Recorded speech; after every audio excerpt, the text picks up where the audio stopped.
La Universidad de El Salvador, Facultad Multidisciplinaria de Occidente, Departamento de Ciencias Jurídicas, en la materia Mecanismos de Protección de los Derechos Humanos, Grupo Teórico 1, con el licenciado Juan José Saldaña Linares.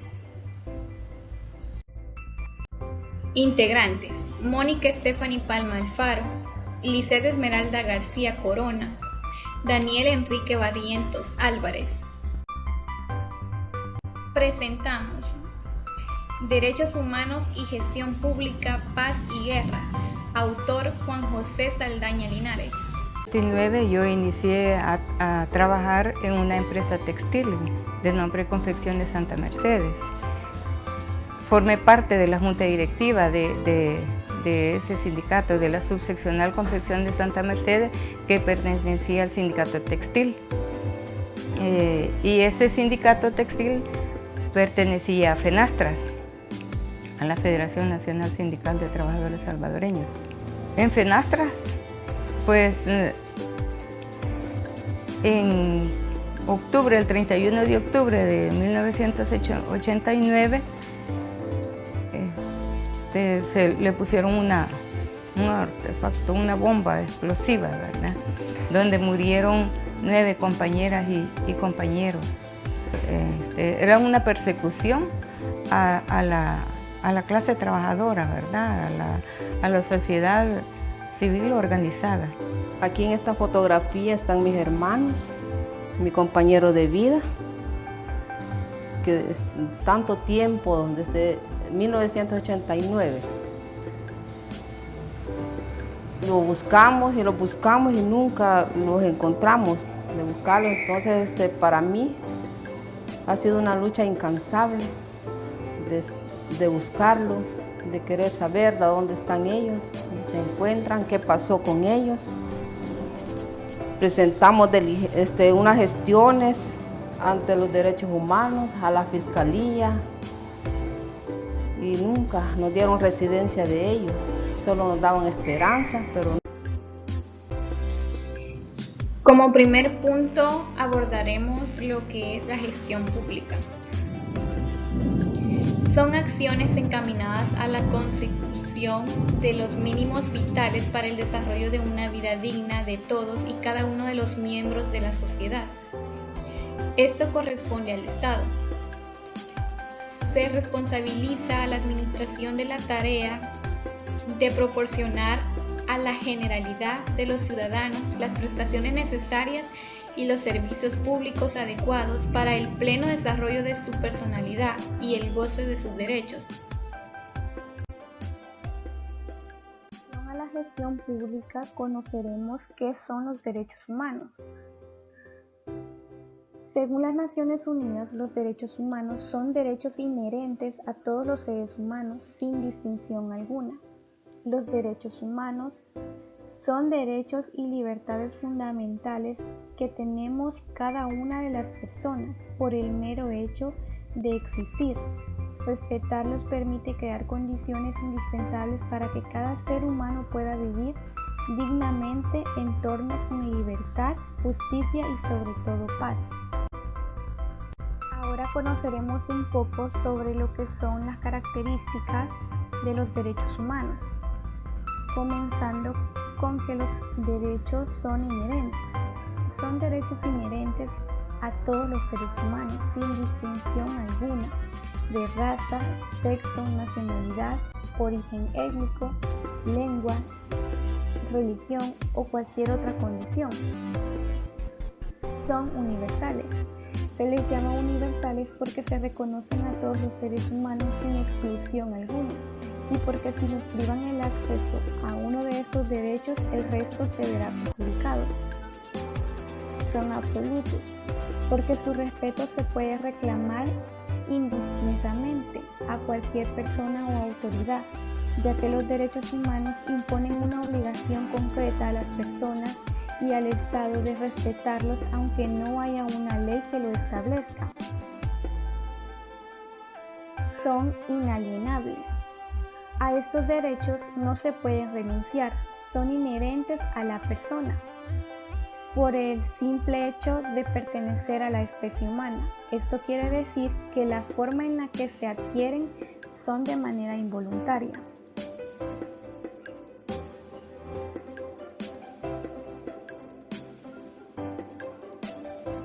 Son inviolables. En cuanto a lo inviolable, nadie puede atender, lesionar o destruir dichos derechos.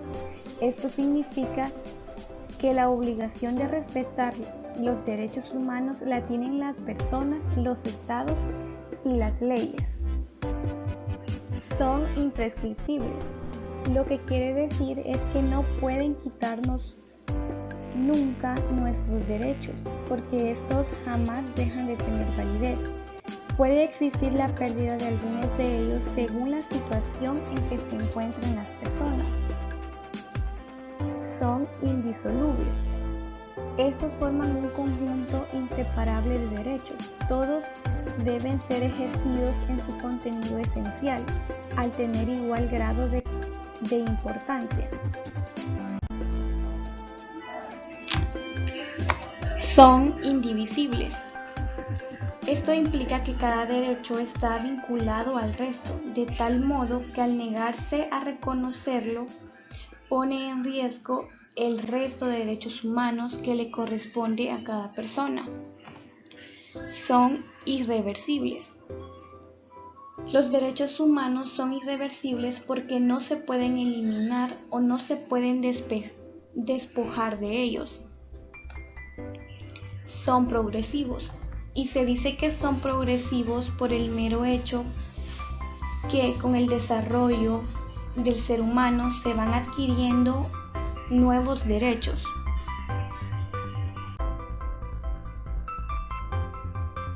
Ya conocemos qué son los derechos humanos, es imprescindible conocer cuál es su importancia.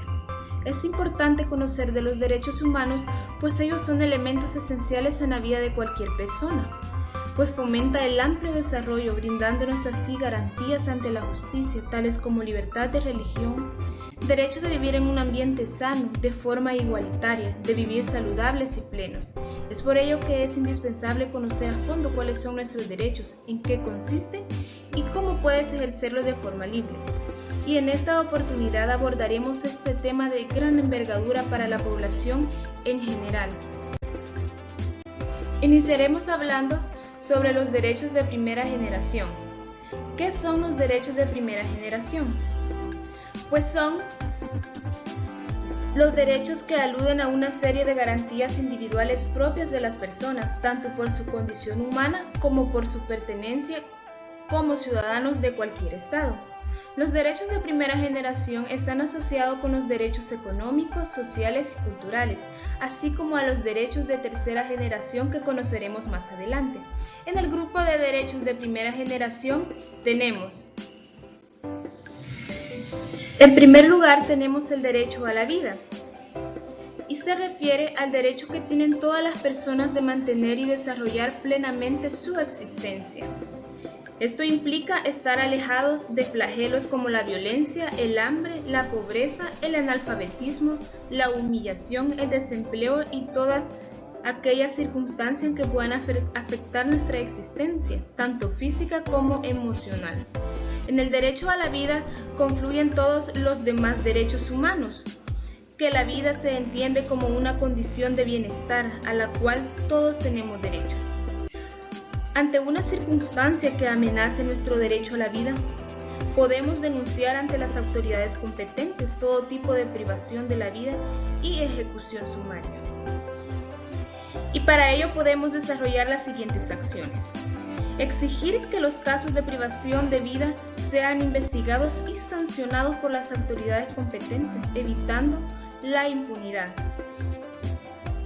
Promover el seguimiento y sanción a los casos de inasistencia médica por parte de los centros hospitalarios. Estas últimas dos acciones son muy importantes a ejecutar en nuestro entorno, pues cada día vemos cómo la impunidad crece en nuestro país.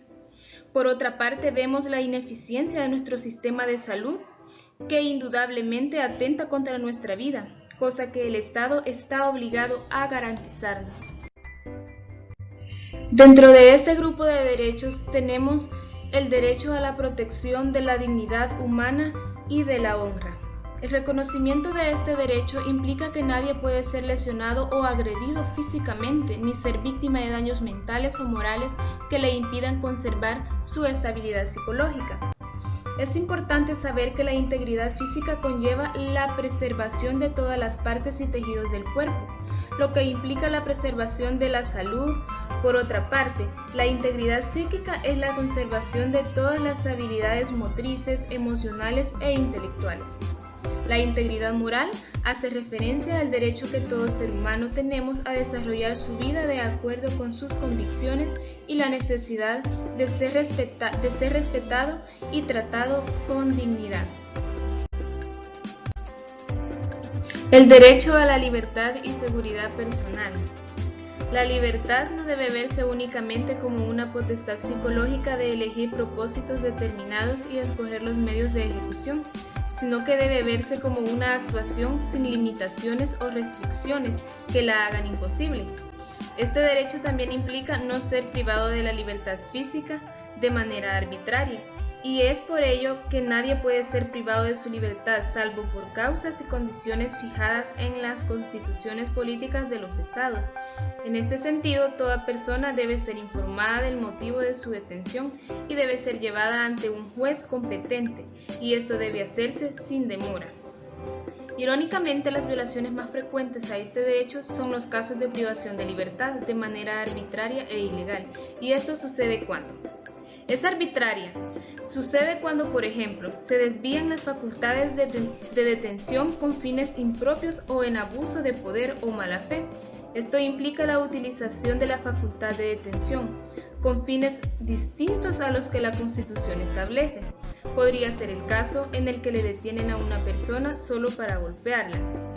Es ilegal cuando a la persona no se le informa de las razones de la detención, cuando la persona privada de libertad no es puesta a disposición del juez o fiscal en el término legal.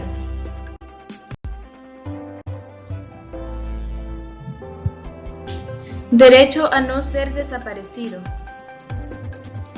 La desaparición forzada se caracteriza porque se priva de la libertad a cualquier persona contra su voluntad. La desaparición forzada es el arresto, la detención, el secuestro o cualquier otra forma de privación de libertad que sean obra de agentes del Estado o por personas o grupos de personas que actúan con la autorización, el apoyo del Estado, seguida de la negativa a reconocer dicha privación de libertad o del ocultamiento del paradero de la persona desaparecida. La desaparición forzada es una realidad que se vivió antes y durante la guerra en El Salvador. Constituyó una práctica sistemática de violaciones a derechos humanos, ejecutada y tolerada por el Estado, en la que participaron militares, paramilitares y otros funcionarios. Desaparecieron muchas personas, entre ellos niños indefensos, que eran quienes en su mayoría se les sustrajo luego que sus familiares fueran ejecutados u obligados a huir para proteger sus vidas. Existen casos documentados en los que literalmente los niños fueron arrancados de los brazos de sus madres por miembros de la Fuerza Armada que participaban en operativos militares. Por su parte, el Estado salvadoreño negó sistemáticamente la perpetración de este y otros crímenes durante la guerra, así como la responsabilidad de sus agentes en la ejecución. El derecho al debido proceso. Es el derecho que tienen las personas a que su detención y juicio estén acorde a las disposiciones que para tal caso establecen las leyes, siempre y cuando estén sujetas a los convenios internacionales. En este sentido es importante referirnos al derecho a la libertad, pues este derecho está íntimamente ligado a ella. Ella contempla que cuando una persona es detenida tiene derecho al debido proceso, es decir, que se cumplan una serie de protocolos que garanticen a las personas un juicio justo y acorde a las leyes. En este sentido se deben garantizar los siguientes derechos. Derecho de toda persona a tener acceso a la administración de justicia y ser asesorado por un abogado. Derecho a una audiencia pública y a la publicidad de la sentencia. Derecho a un juez o tribunal competente. Derecho a un juez independiente e imparcial. El derecho a la defensa, que es muy importante. Derecho a estar presentes en el proceso. Derecho a defenderse personalmente o ser asistido por un defensor de su elección o de oficio. Estos son algunos de los más importantes. Es importante destacar también que nosotros como ciudadanos podemos velar porque los organismos de control y vigilancia hagan respetar los derechos de las personas capturadas, retenidas o detenidas. Derecho a la igualdad y a la no discriminación. Para desarrollar este derecho, primordialmente es necesario conocer qué es la igualdad. La igualdad del ser humano significa reconocer como iguales ante la ley a todas las personas y que todas ellas disfruten de los mismos derechos sin discriminación por ningún motivo. El artículo 24 de la Convención Americana sobre Derechos Humanos, o mejor conocida como Pacto de San José, establece el derecho a la igualdad, y de la misma forma nuestra Constitución lo reconoce en el artículo 3. El derecho a la igualdad garantiza que no debemos ser discriminados en razón de nuestra raza, sexo, religión, ideología política, edad, condición económica, etc. A la vez, es una garantía que todas las personas, sin importar nuestra condición, tenemos acceso a la justicia, sin discriminación alguna. Esto es el deber ser.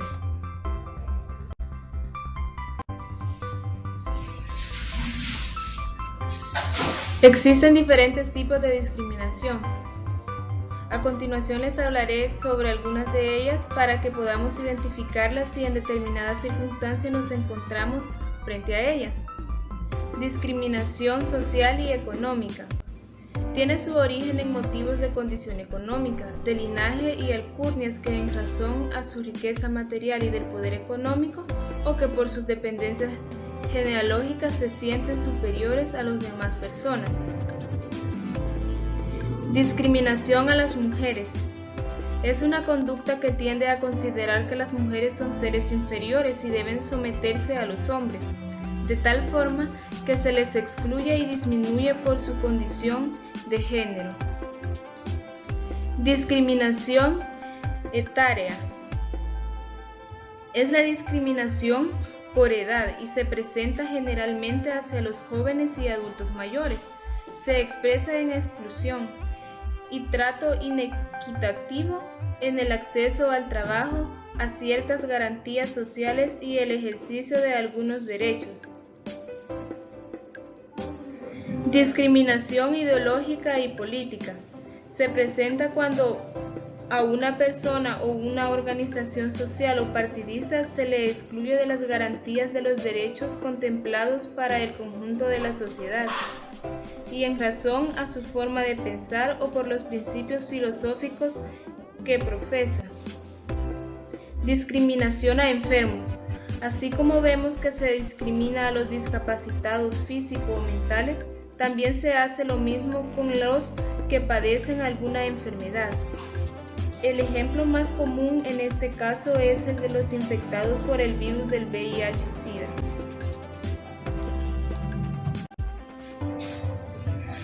Derecho al reconocimiento de la personalidad jurídica.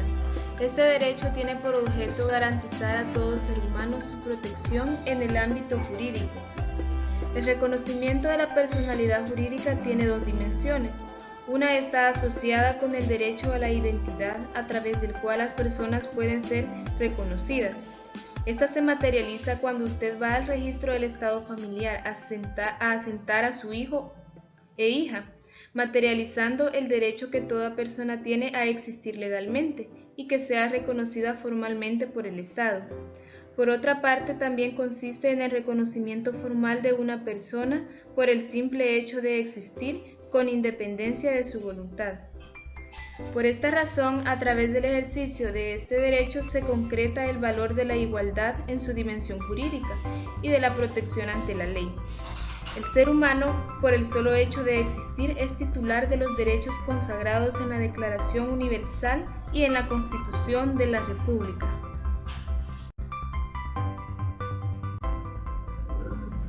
El respeto a la intimidad y al habeas data.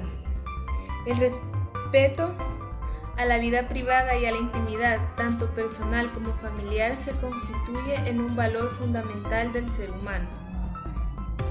Este derecho es tal vez uno de los que más se vulnera a nivel mundial, por las nuevas tecnologías y por la ausencia de un compromiso real por parte de los medios de comunicación, quienes explotan libremente la información e imágenes de celebridades y personajes públicos, sin que se ejerzan acciones concretas por frenar esta conducta.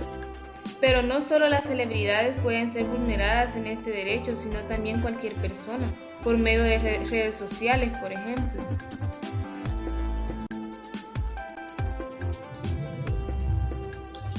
¿Qué es el habeas data? El denominado habeas data es el derecho que tienen las personas a conocer la información que sobre sí mismas exista. Es aquella garantía constitucional idónea para proteger el derecho a la intimidad, logrando que aquellas personas que han sido registradas por el Estado o particulares mediante los avances tecnológicos en la informática, tales como bases de datos o ficheros informáticos, tengan acceso a la información que de ella se tiene, si está almacenada en sistemas accesibles a terceros, saber para qué fines los ha creado y qué tipo de datos se almacenan en ellos para realizar un control específico. El derecho a la intimidad contempla otros derechos. El derecho a la inviolabilidad del domicilio, la correspondencia y las comunicaciones privadas sin orden judicial. El derecho a la propia imagen. El derecho al honor. El derecho a la privacidad informática. El derecho a no participar en la vida colectiva y aislarse voluntariamente. Para proteger este derecho podemos propender porque las autoridades competentes eviten la violación del domicilio, la violación o retención de la correspondencia y la interferencia de las comunicaciones sin una orden judicial. Constituir asociaciones de miembros de bases de datos para hacer valer sus derechos. El derecho al libre desarrollo de la personalidad. Es también conocido como el derecho a la autonomía personal. El derecho al libre desarrollo de la personalidad es la capacidad, facultad o potestad que tiene toda persona para adoptar su proyecto de vida y desarrollarse en la sociedad por sí mismo, decidiendo libremente cómo quiere ser y qué quiere ser, sin injerencia ajena ni coacción alguna, menos recibir controles o impedimentos injustificados por parte de los demás, menos del Estado. Su finalidad es comprender aquellos aspectos de la autodeterminación del individuo, no garantizados en forma especial por otros derechos, de tal manera que la persona goce de una protección constitucional para tomar sin intromisiones ni presiones las decisiones que estime importantes en su propia vida. Libertad de conciencia, creencia y de culto. La libertad de conciencia y religión implica la facultad de exteriorizar y propagar la propia religión y las propias creencias, bien sea en forma individual o asociada. Este derecho implica la libertad de conservar su religión o sus creencias, o cambiar de religión o de creencias, así como la libertad de profesar y divulgar su religión, individual o colectivamente, tanto en público como en privado. Pero como todo derecho no es absoluto, esta libertad puede ser limitada en razón del orden, la salud, la moral pública o los derechos y libertades fundamentales de los demás. Libertad de expresión y el derecho a la información.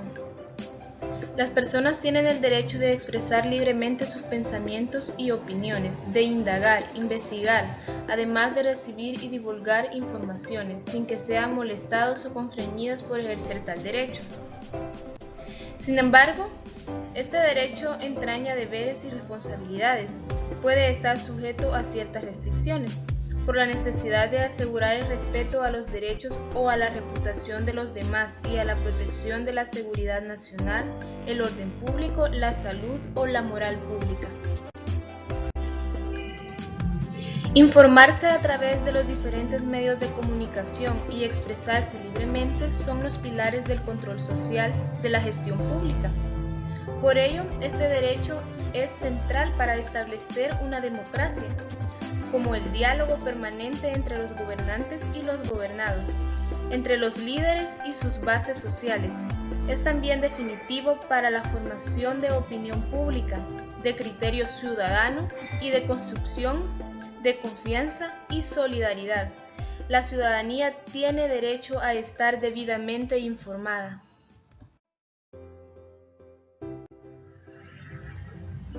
Derecho de petición. En el derecho se da el nombre de petición a la solicitud por medio de la cual son formuladas ante las autoridades manifestaciones, quejas, reclamos o demandas. El artículo 18 de la Constitución reconoce este derecho. Por ende, el Estado tiene como fin primordial garantizar que todos los ciudadanos gocen de seguridad jurídica, buscando los mecanismos idóneos para lograr una efectiva tutela jurídica y protección de los derechos constitucionales. Este derecho implica la correlativa obligación de los funcionarios estatales de responder o contestar las solicitudes que se les presentan. La respuesta a un derecho de petición debe ser puntual, precisa, pertinente. No se debe dar una respuesta evasiva, vaga o que no ofrezca nada al peticionario. Algunas acciones a desarrollar para proteger este derecho son: vigilar y denunciar abiertamente todo tipo de acción que pretenda limitar o restringir el derecho a la libertad de expresión, promover centros de información al ciudadano en las entidades oficiales y en las bibliotecas públicas.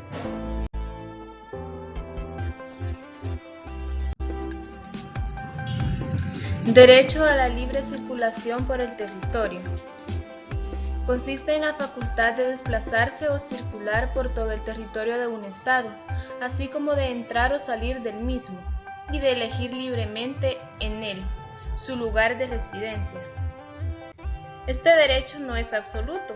Esto significa que la libertad puede ser limitada, por ejemplo la libertad de tránsito, y puede darse por diversas razones: por sanidad, mandato judicial o aplicación de la ley de extranjería de cada país.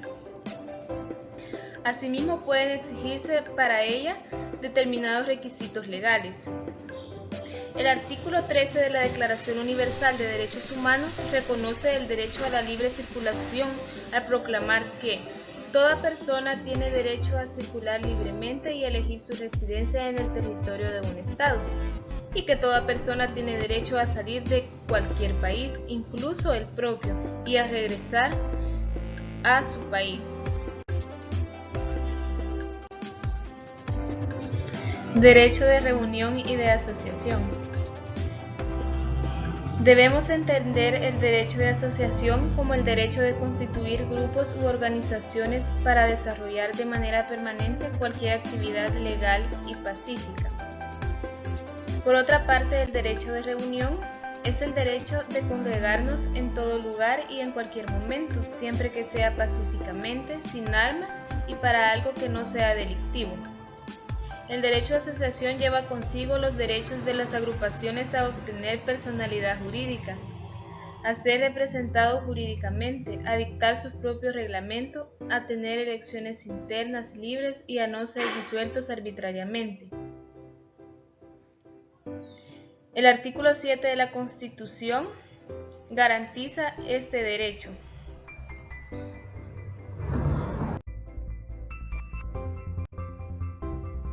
El derecho a la libertad de asociación y reunión está íntimamente ligado con el derecho que tiene toda persona a unirse a un sindicato de cualquier índole, lo que se conoce como libertad sindical.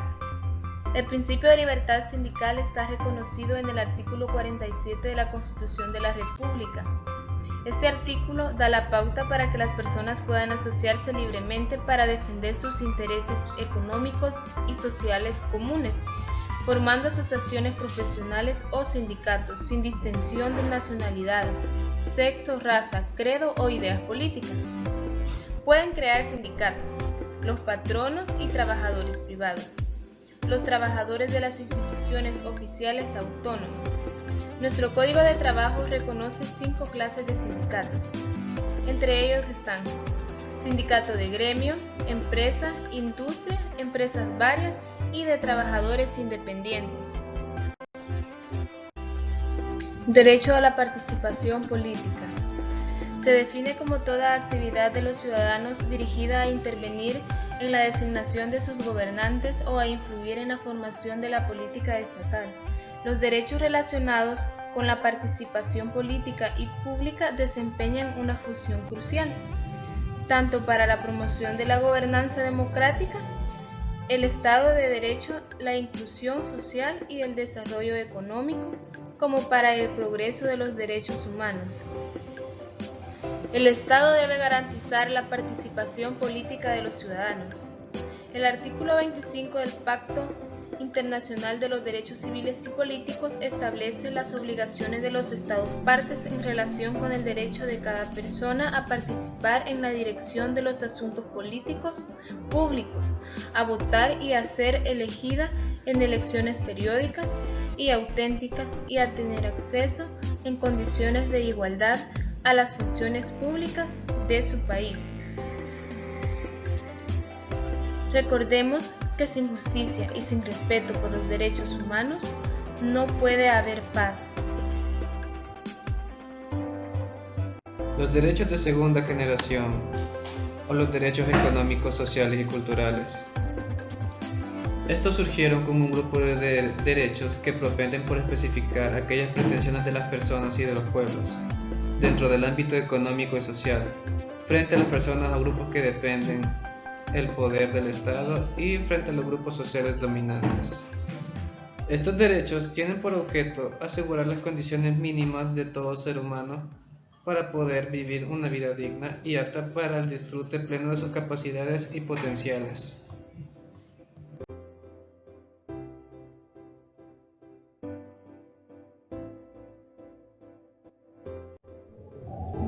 Entre los derechos que se encuentran en los derechos de segunda generación está el derecho a la protección a la familia. Para proseguir hay que tener en cuenta por quién está compuesta la familia. Esta se constituye por vínculos naturales o jurídicos, por la decisión libre de un hombre y una mujer de contraer matrimonio o por la voluntad responsable de conformarla.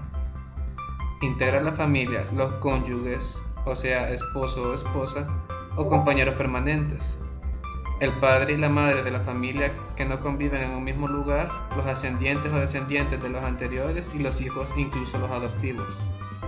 Además de todas las personas de que de manera permanente se hallaren integrados a la unidad doméstica. Ahora, para proseguir con esta temática, hay que darnos cuenta de uno de los principales factores de riesgo en lo que respecta a la protección de los derechos de la familia a nivel de El Salvador. El mayor amenazante es la violencia intrafamiliar. Ahora bien, la violencia intrafamiliar lo constituye toda situación o forma de abuso de poder, de maltrato, ya sea físico o mental, dentro de la familia. Esto incluye tanto golpes como ofensas o amenazas. Puede ir tanto de madres a hijos, padres a hijos, hijos a padres o incluso entre las parejas. Esto se manifiesta mediante control, abuso sexual, aislamiento de familiares y amistades, prohibiciones, abandono afectivo, humillaciones, el no respetar las opiniones y comúnmente las relaciones de abuso. Estas suelen encontrarse combinadas, generándose como daño consecuencia de varios tipos de maltrato. La violencia intrafamiliar es la cuna de las demás violencias, de la pérdida de dignidad y autoestima de sus miembros. Hoy es un mal social silenciado que requiere del control social para evitarlo, corregirlo y sancionarlo. Acciones a desarrollar. Se puede velar porque se garantice el gasto social en lo referente al servicio público en bienestar familiar. Esto se refiere a asegurarse de que los fondos vayan a los medios adecuados y no haya una desviación de tales. Propender que se ejecuten las acciones pertinentes para garantizar la cobertura en salud y nutrición a las mujeres gestantes, a los niños y a las niñas, así como el fomento a los programas de planificación familiar.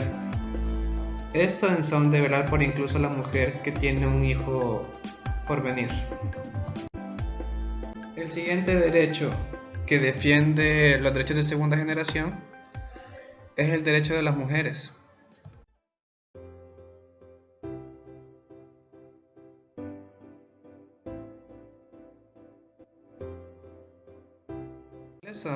El Alto Comisionado de las Naciones Unidas para los Derechos Humanos ha especificado que los derechos de las mujeres son que en condiciones de igualdad al goce y la protección de todos los derechos humanos y libertades fundamentales, derecho a vivir en un sistema social en el que no existen relaciones de poder basadas en el género, a una vida libre de violencia en el ámbito público y privado, o sea, tanto en el trabajo como en la casa. Además de estos derechos vinculados a la igualdad y no a la discriminación por su condición de mujer. Ahora bien, a pesar de los avances legislativos en los últimos años, los derechos de las mujeres aún están muy rezagados en la práctica. Hoy, por ejemplo, la violencia de género no se limita al ámbito familiar, sino que es una violencia estructural, basada en un sistema de creencias sexistas, lo cual implica una aparente superioridad del sexo masculino. Esto se dirige hacia las mujeres con el objeto de mantener o incrementar su subordinación ante el género masculino, tanto en los ámbitos laborales como en la casa o en la calle. Algunas acciones que se puede llegar a desarrollar es fomentar acciones para proteger a las mujeres, específicamente a la mujer rural y a las madres cabeza de hogar, constituir supervisiones municipales de género, e incluso hacer seguimiento para que se garantice el presupuesto y la ejecución de planes de atención a la mujer gestante y lactante. Derechos de los niños y las niñas. La Declaración Universal de los Derechos Humanos establece que la infancia tiene derecho a cuidados y asistencia especiales y a la protección social, sin importar si son nacidos en matrimonio o fuera del mismo. Los niños merecen una formación integral, es decir, desarrollarse física, mental, moral, espiritual y socialmente en forma saludable y normal, así como en condiciones de libertad y dignidad. Los niños y niñas tienen derecho a la libertad de expresión, libertad de pensamiento, de conciencia y de religión, libertad de asociación y libertad de celebrar reuniones pacíficas y a la privacidad. Asimismo, debe protegerse a los niños y adolescentes contra la explotación económica y social. Su empleo en trabajos nocivos para su moral y salud o en cuales peligra su vida o se corra en riesgo de perjuicio en su desarrollo normal será sancionado por la ley. Los estados deben establecer también límites de edad, por debajo de los cuales que prohíbe y sancione por ley el empleo a sueldo a mano de obra infantil.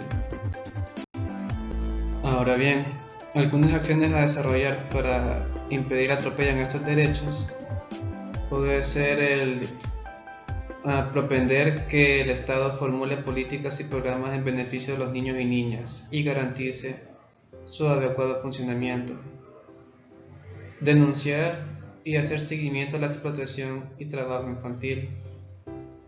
Asimismo, solicitar la acción de las autoridades para proteger a los niños y niñas víctimas de maltrato, prostituciones, pornografía y demás prácticas que vulneren su dignidad, salud física y psicológica.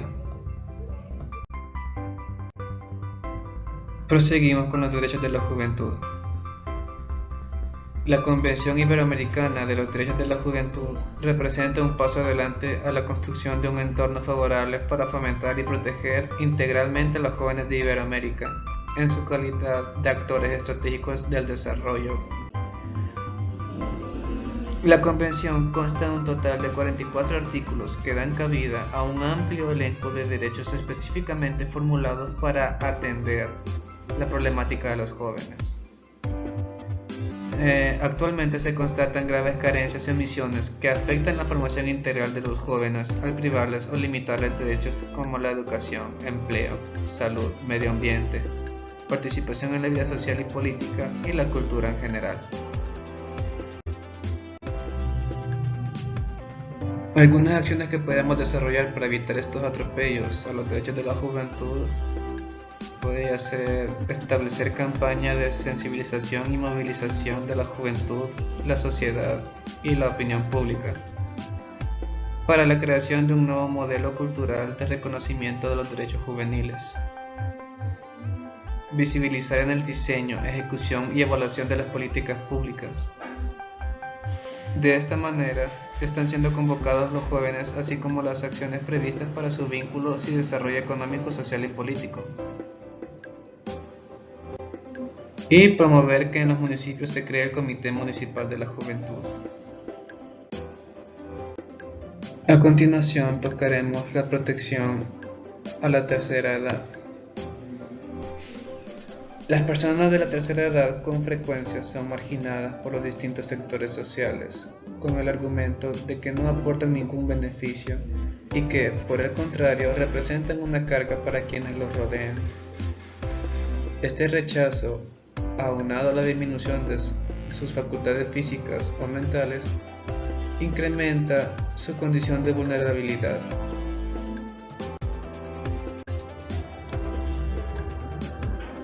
En la Asamblea del Envejecimiento, celebrada en 1982, la Organización de las Naciones Unidas determinó que toda persona mayor de 60 años se encuentra en la tercera edad, razón por la cual se le debe otorgar una serie de derechos de carácter especial. Entre esos derechos se encuentran vivienda, alimentación, agua, vestidos, servicios de salud, oportunidad al trabajo, derecho a vivir en entornos seguros, adaptables a sus preferencias y a sus capacidades en continuo cambio, derecho a participar activamente en la formulación y aplicación de las políticas que afecten su bienestar, derecho a disfrutar de los cuidados y protección de la familia y la comunidad, derecho a contar con espacios libres de barreras arquitectónicas para el fácil acceso y desplazamiento, servicios de salud preventivo y de tratamiento, cuidado o tratamiento cuando residen en hogares o instituciones con pleno respeto a su dignidad, creencias, necesidades e intimidad, así como a tomar decisiones sobre su vida. Servicios sociales y jurídicos, derecho a recibir un trato digno independientemente de la edad, sexo, raza, discapacidad y otras condiciones, derecho a vivir con seguridad libre de explotación, maltrato físico o mental. Las acciones a desarrollar para la protección de estos podrían ser exigir la implementación con calidad de los derechos de la tercera edad, ya que, como dijimos previamente, algunas veces los estados se olvidan de estos ya que los consideran no productivos. Promoción de acciones encaminadas a facilitar el acceso a la pensión de vejez, un problema muy actual en El Salvador. Propender porque se facilite el acceso a la salud básica al adulto mayor. Uno de los mayores obstáculos actuales en El Salvador para la tercera edad o para cualquiera en general. Proseguimos con el derecho al trabajo. El derecho al trabajo, en sus orígenes, giraba en torno al contrato de trabajo, para extender más tarde su campo de acción a otros ámbitos de la actividad jurídica como el mercantil, administrativo o procesal, lo que incentivó el establecimiento de una jurisdicción singular y órganos administrativos y laborales propios. Más adelante, al comenzar el siglo XX, se sientan las bases de la Organización Internacional del Trabajo, cuya constitución fue redactada por la Comisión de Legislación Internacional del Trabajo, instituida por la Conferencia de la Paz, celebrada en París, que marcó el fin de la Primera Guerra Mundial. La Constitución, incorporada en el Tratado de Versalles, establece por primera vez una relación entre la paz y la justicia social, al declarar que la paz universal y permanente solo puede basarse en la justicia social.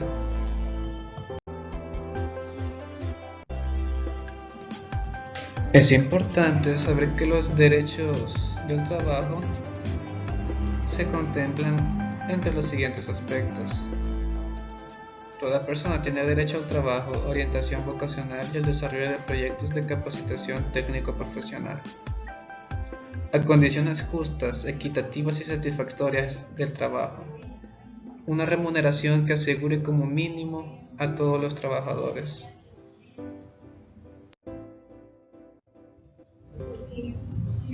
A seguir su vocación, a dedicarse a las actividades que mejor respondan a sus expectativas y cambiar de empleo, a la promoción o ascenso de su trabajo, a la estabilidad de los trabajadores en sus empleos de acuerdo con las características de las industrias y profesiones con las causas de justa separación, a la seguridad e higiene en el trabajo, a la prohibición del trabajo nocturno en labores insalubres o peligrosas a los menores de 18. Ahora bien, algunas acciones a desarrollar podrían ser: velar porque se garanticen las condiciones mínimas para el ejercicio de una actividad laboral. Esto implica el salario mínimo, las prestaciones sociales y la cobertura en salud. Denunciar los casos de persecución, hostigamiento o vulneración de la integridad física a líderes sindicales o empleados agremiados en organizaciones sindicales.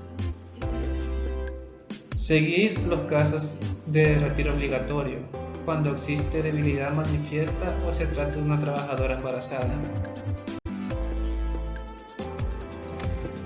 Derecho a la seguridad social. ¿Qué es y cuál es su importancia? Respecto a lo que es, puede entenderse como la protección que la sociedad proporciona a sus miembros mediante una serie de medidas públicas contra las privaciones sociales y económicas que de otra manera derivarían en la desaparición o en una fuerte reducción de ingresos. Su importancia está determinada por el papel del ordenador social que tiene el Estado social de derecho. Es una de las formas como las autoridades asumen su papel de redistribuir la riqueza del país y de la sociedad, de promover el bienestar general y de superar las barreras de exclusión social que el modelo económico imperantemente ha generado. Algunas acciones a desarrollar: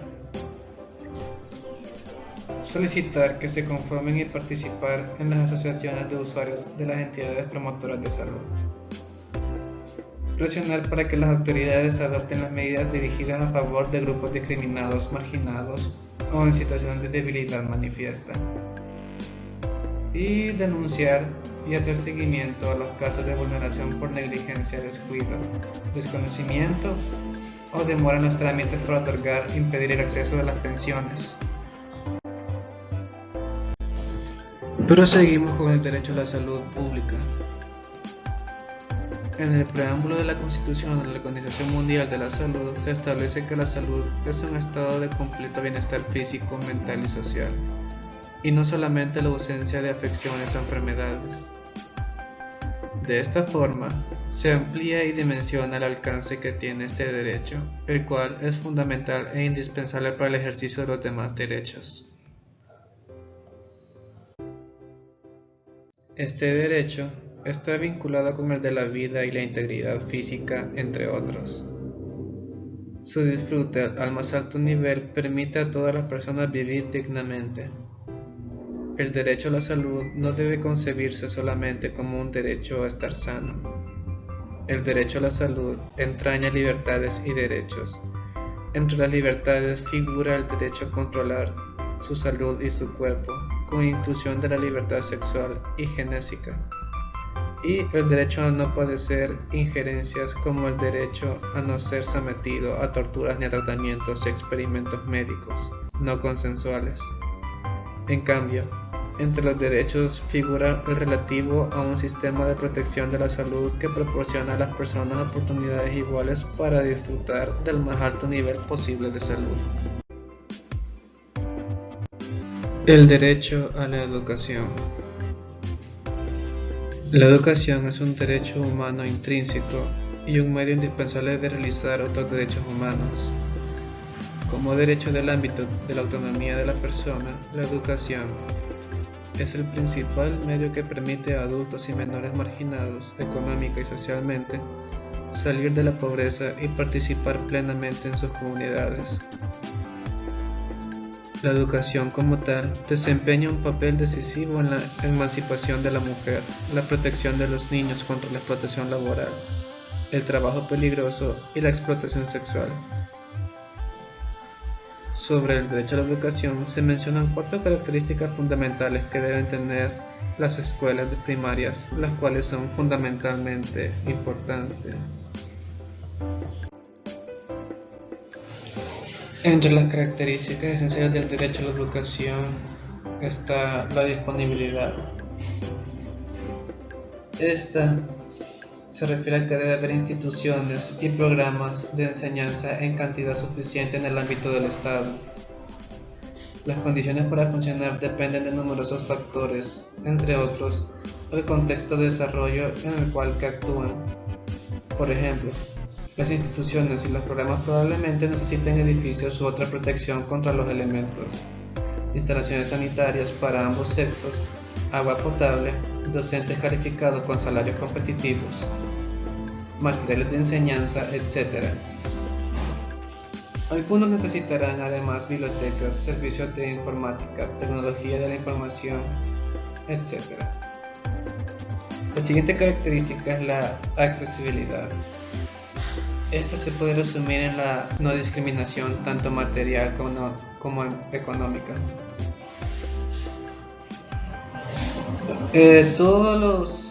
A todos, especialmente los grupos vulnerados, deben ser atendidos con educación accesible sin discriminación alguna.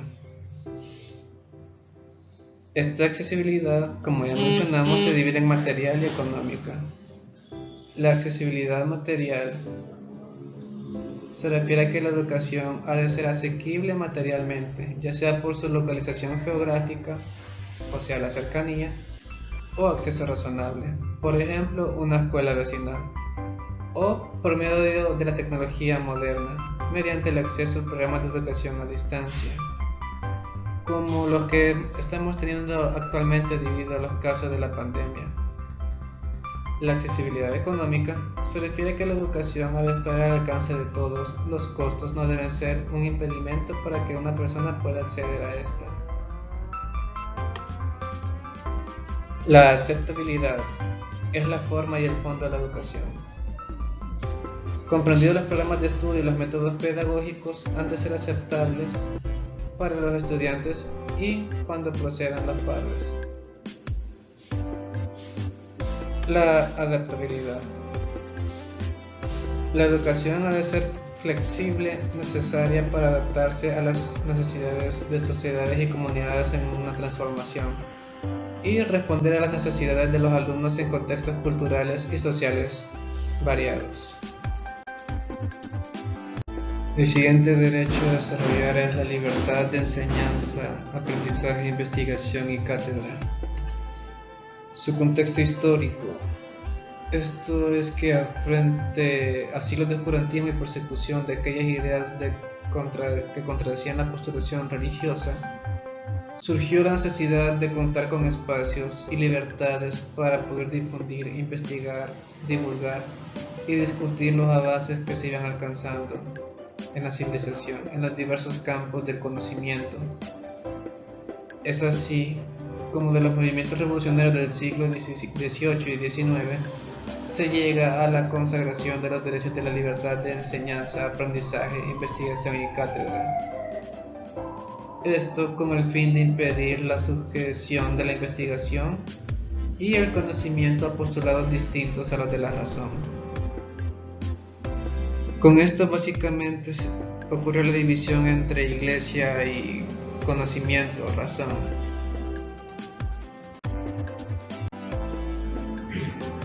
Derecho a la vivienda. ¿Esto qué implica? Todas las personas tienen derecho a una vivienda adecuada, lo cual significa poder disponer de un lugar con espacio digno, seguridad, iluminación y ventilación, una infraestructura básica y una situación adecuada en relación con el trabajo y los servicios básicos, además de ser un espacio para ejercer el derecho a la intimidad y donde poder aislarse si se desea. Todas estas características a un costo razonable, lo cual implica accesible.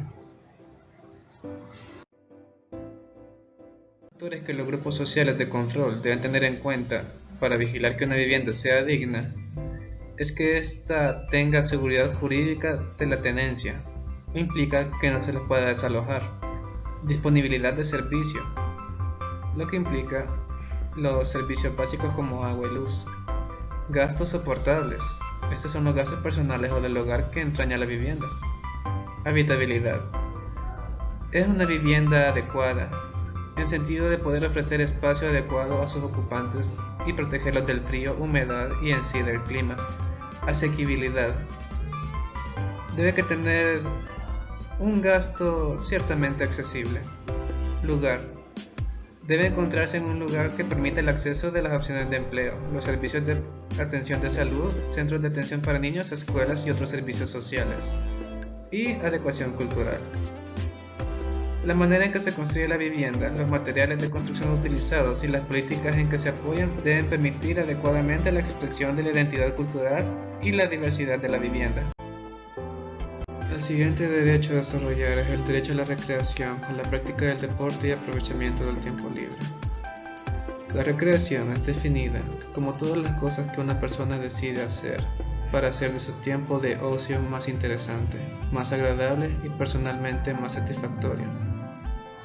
La recreación incluye deportes, recreación física, actividades artísticas, creativas, culturales, sociales e intelectuales. Es una necesidad humana fundamental para los ciudadanos de todas las ciudades y esencial para el bienestar psicológico, emocional y físico del hombre. La recreación es un servicio social y, de la misma manera que la salud y la educación, su propósito es asistir al desarrollo de los individuos y de la comunidad para mejorar la calidad de vida y el funcionamiento social. Es necesario que los grupos sociales de control entiendan que la recreación es una necesidad fundamental del ser humano que estimula su capacidad de crecimiento, posibilitando encontrar otras estrategias pedagógicas, sociales y culturales para la convivencia del individuo dentro de un marco de valores y que, en respuesta a ello, permite garantizar unas condiciones mínimas que tengan como propósito fundamental y como fin último alcanzar el desarrollo humano. Ahora bien, proseguimos al último pero no menos importante derecho de segunda generación, el derecho a la cultura. La cultura comprende todo lo que es propio de la creación humana y que se sustenta en el conocimiento heredado de generación en generación. Así, la cultura comprende esferas como la creación literaria y su preservación gracias a la escritura, el idioma, el arte, entre otros. Los hábitos y usos que damos a las cosas que nos rodean están impregnados por la cultura, ya que se trata de un valor intangible, pero inherente a nuestra condición humana. La cultura se manifiesta tanto en las obras como en maneras particulares en que concebimos el mundo y que nos diferencia de otros pueblos. Por patrimonio cultural se entiende aspectos como las obras materiales realizadas por los pueblos ancestrales, como también la pervivencia de tradiciones como la música, la religión, la organización social, la economía, el idioma y hasta el vestuario. Cuando tales manifestaciones no han sido borradas por tradiciones occidentales, habitualmente como consecuencia del colonialismo. Algunas acciones para desarrollar y perpetuar la cultura podrían ser promover la constitución y puesta en marcha de consejos municipales de cultura, promoción de la cultura ciudadana y de la convivencia pacífica y mejorar la operación de casas de la cultura.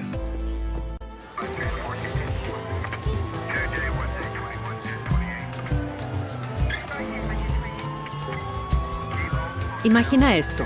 Si una autoridad, un empresario o cualquier persona comete algún abuso, hay una víctima a la que hay que defender. Y defenderse es un derecho. Hay personas que se indignan y toman acciones positivas para ayudar a otras. Algunas tienen desventaja por pertenecer a grupos discriminados. Defenderles es un deber.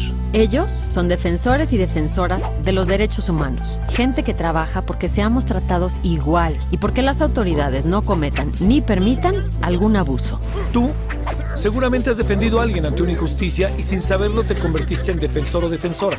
Todas y todos podemos serlo. No es necesario pertenecer a una organización o tener una profesión específica. Aunque parezca absurdo, hay quienes quieren impedir el trabajo de las y los defensores, porque al proteger a las víctimas, exponen al agresor a ser llevado ante la justicia. Y en nuestro país, eso basta para generar represalias como amenazas, agresiones, encarcelamientos, difamaciones e incluso que sean obligados a dejar su hogar o hasta perder la vida. Si las y los defensores se tienen que defender a sí mismos, no podrán defender a nadie más. Declárate defensor o defensora de quienes nos defienden. Exijamos al gobierno que prevenga cualquier tipo de agresión en su contra y que investigue a fondo los ataques cometidos. Piénsalo así. Entre más personas apoyen a las y los defensores, menos riesgos se enfrentarán y tú estarás más protegido contra la injusticia.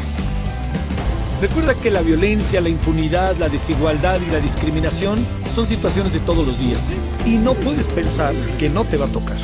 Ejerce tu derecho a defender los derechos humanos, enviando este video a todos tus contactos.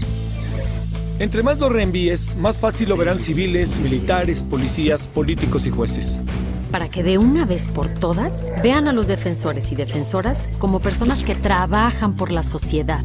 Y reconozcan que luchan porque todas las personas tengamos los mismos derechos. Hablaremos un poco sobre los derechos de tercera generación, donde conoceremos los derechos colectivos y del medio ambiente. Los derechos humanos de tercera generación parten de la totalidad de necesidades e intereses del ser humano. La importancia de los derechos de tercera generación radica en que estos reivindican los derechos humanos, presentando temas novedosos y polarizados. Entre estos derechos encontramos el derecho a la paz, el derecho de los consumidores, respeto a la manipulación genética, derecho a la calidad de vida y a la libertad informática. Ahora bien, ¿cuáles son los derechos de tercera generación?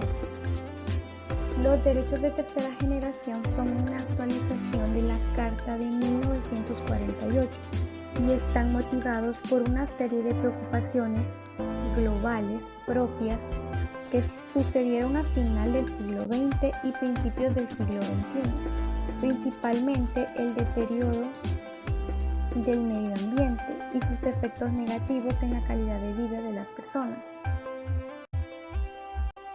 Derecho de los consumidores. Son los derechos que tienen las personas de conocer ampliamente las características de los productos que consumen y de contar con el respaldo de los fabricantes de los mismos, quien deberá certificar la calidad y garantizar que tales productos no lesionan la salud de los consumidores. En nuestro país contamos con la Ley de Protección al Consumidor, que nos establece como una de las competencias de la Defensoría velar por el cumplimiento de las normas obligatorias de seguridad, información, etiquetado, calidad, peso y medidas de los bienes y servicios que se comercializan en el mercado.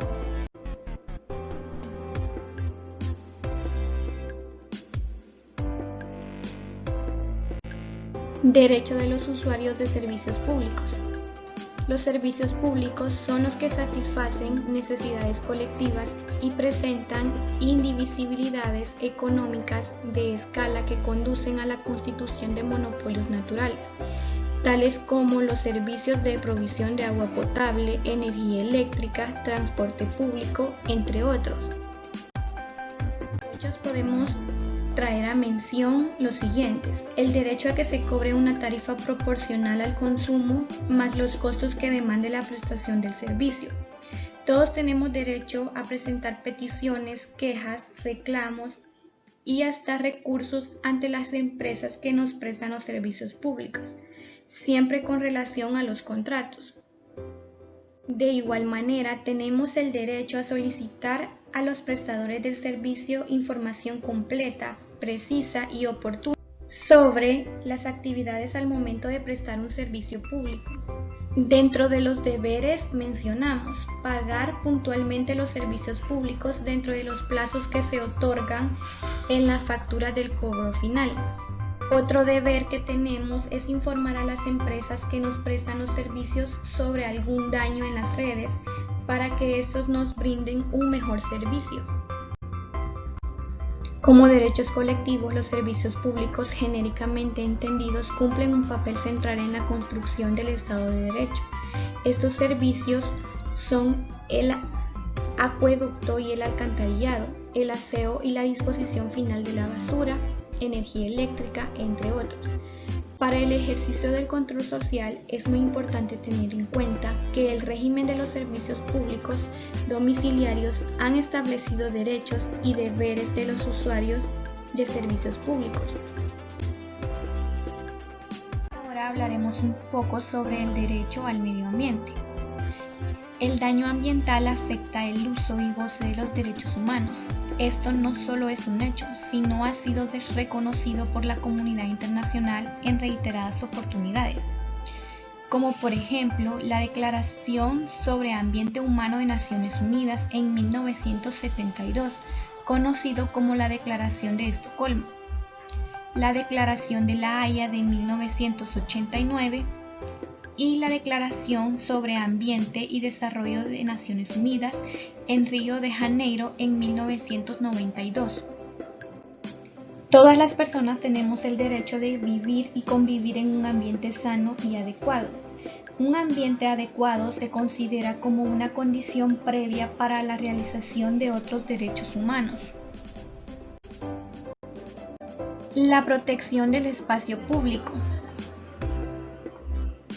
Los ciudadanos deben sujetarse a los mandamientos constitucionales y legales que regula el debido aprovechamiento del espacio público como parte de su responsabilidad con la comunidad y de sus deberes constitucionales. Son legítimas las conductas tendientes a tratar de proteger al espacio público y el interés de las ciudades, de proteger los derechos y los intereses de la colectividad y en especial de los peatones. Todas las personas tenemos el derecho de contar con espacios públicos que nos permitan el desarrollo de actividades recreativas, tales como parques o campos deportivos, entre otros. Es por ello que debemos hacer un buen uso de los juegos infantiles y equipos que se nos brindan dentro de los espacios públicos, depositar la basura en su lugar para mantener limpios dichos espacios.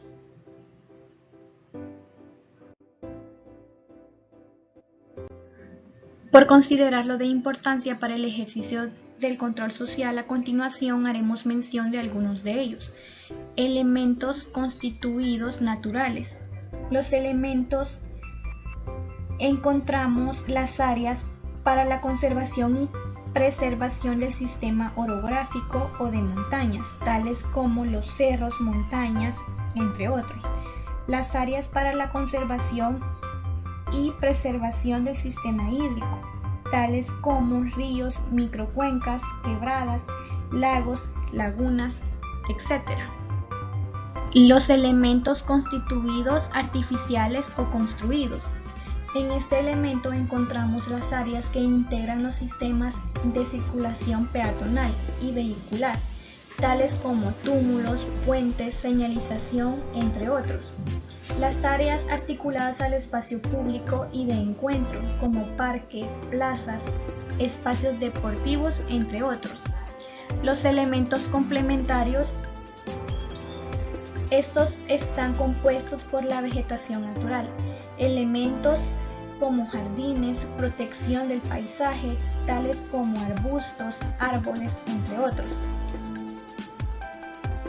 Los componentes del sector urbano, tales como mapas de localización, planos de inmuebles, contaminación ambiental, semáforos, entre otros. Para que estos puedan desarrollarse de la mejor manera, es importante construir grupos sociales de control, ya que están dedicados a la vigilancia y control para que pueda hacer un buen uso de los espacios públicos, propiciar campañas de concientización ciudadana para el buen uso de los servicios públicos que nos están brindando cada una de las comunidades o los estados. Derecho al desarrollo. A partir de 1985, el derecho al desarrollo se configura como un derecho humano inalienable al desarrollo, entendido como un proceso global económico, social, cultural y político, que tiende al mejoramiento constante de toda la población y los individuos, sobre la base de su participación activa, libre y significativa en el proceso de desarrollo y en la distribución de los beneficios que de él derivan. El derecho al desarrollo es tanto un derecho individual como colectivo, ya que este derecho pertenece a todas las personas como a cada uno de los pueblos. Y por último abordaremos lo que es el derecho a la paz. La paz es el derecho que tienen las personas a estar libres del flagelo de la guerra y de la solución violenta de los conflictos sociales y personales que únicamente conducen a la anulación del ser humano y a la destrucción de las sociedades. En 1999, la Asamblea General de las Naciones Unidas declaró el 21 de septiembre como Día Internacional de la Paz. La paz también es un derecho humano del que todas las personas, los grupos y los pueblos somos titulares. Todos tenemos el derecho de vivir en paz, una paz justa, sostenible y duradera. La paz no solo es ausencia de conflicto armado. Los seres humanos debemos ser educados en y para la paz. A los que me llaman soñador les digo, como Marte, el verdadero hombre no mira de qué lado se vive mejor, sino de qué lado está el deber, y ese es el único hombre práctico cuyo sueño de hoy será la ley de mañana, porque el que haya puesto los ojos en las entrañas universales y visto hervir los pueblos, llameantes y ensangrentados, en la arteza de los siglos, sabe que el porvenir, sin una sola excepción, está del lado del deber.